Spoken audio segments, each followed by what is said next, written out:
This is about a safety issue, and our WUSA 9 Special Assignment Unit has led the way in uncovering new details. We've reported on this for several months. It is horrific crashes like these involving cars and tractor trailers. They're called underride crashes. And since we first started investigating this, at least 3 lawmakers have pledged their support for new laws to protect drivers like you and me. Well, tonight we've learned legislation could be introduced in just a few weeks. Family members who have lost loved ones in these underride crashes, they're keeping up the pressure on your elected leaders. And investigative reporter Eric Flack shows us how. All right, so let's remind you what we're talking about here. The push is for laws that would require side guards and stronger rear guards on all tractor trailers. Safety research shows those new regulations could save the lives of hundreds of people who die in underride accidents every year. Now, we showed you that crash test in Central Virginia that demonstrated the potentially life-saving technology called the Angel Wing. It stopped a car going 40 miles per hour from sliding underneath the side of the trailer and decapitating the crash test dummy inside. Among those looking on that day were moms and dads and children who lost loved ones in these kinds of accidents. And that crowd included Lori Higginbotham and Jennifer Tierney. Now, Jennifer's father, James, died in a side underride accident in North Carolina.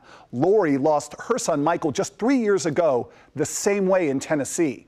They join a chorus of voices nationwide calling for change. And as we've reported, those voices include grieving mothers like Marianne Carthen Lois Durso, who have been going door to door on Capitol Hill asking lawmakers to support truck underride guard reform that they wrote. The other day, Higginbotham and Tierney and representatives for the Truck Safety Coalition also visited congressional offices looking for support for a bill that they authored.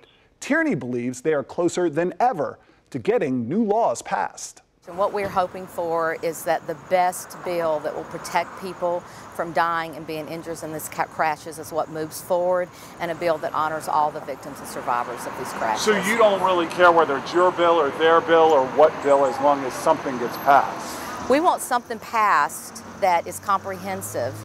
I'm working my sources behind the scene in this one, but it is still unclear which bill is going to end up on the congressional floor or whether it's going to be a combination of the 2 bills. But we do expect something could be introduced in weeks. One person involved in the process did tell me today it's better to take our time and get this right, considering all the lives at stake.